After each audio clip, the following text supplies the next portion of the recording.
रविंद्रा की बात हुई। रविंद्रा 2023 का जो वर्ल्ड कप है, ये आने वाले दौर का सुपरस्टार है। अभी सिर्फ झलक नज़र आ गई है। 92 के वर्ल्ड कप से 2 स्टार बने थे, इंजमाम उल हक और सचिन तेंदुलकर। मैं ये समझता हूँ कि अब 2023 के वर्ल्ड कप से दुनिया को नया स्टार ये मिलने जा आपने रहा है। इसका नाम भी रविंद्रा। आधा तेंदुलकर के नाम पर है। जी, रचिन रविंद्रा इसका रचिन, नाम है। तो सचिन से उन्होंने लिया था चिन और राहुल द्रविड़ से लिया था रा, उनके वालिद साहब ने। तो ये रचिन रविंद्रा इनका नाम है।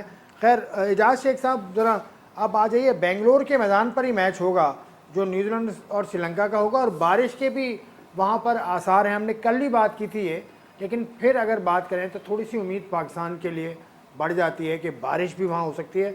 70% चांस है।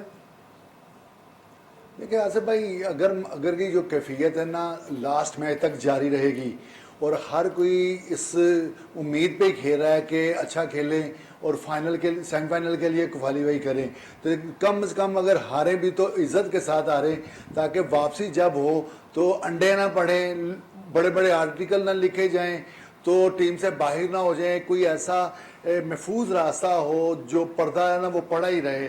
तो पाकिस्तान टीम हो या श्रीलंका हो या अफगानिस्तान हो, हर टीम के खिलाड़ियों की यही ख्वाहिश है।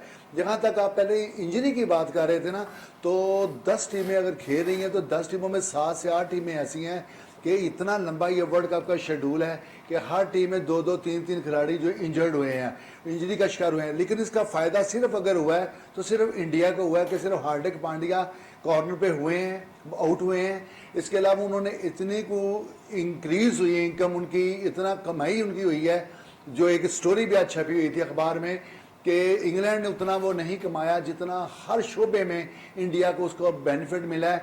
जब 4 मुल्क वर्ल्ड कप में करवा रहे थे, श्रीलंका, नहीं, वो तो स्टोरी छपी है। वो तो स्टोरी ओवरऑल इंडिया का रेवेन्यू मैं आपको बताऊंगा।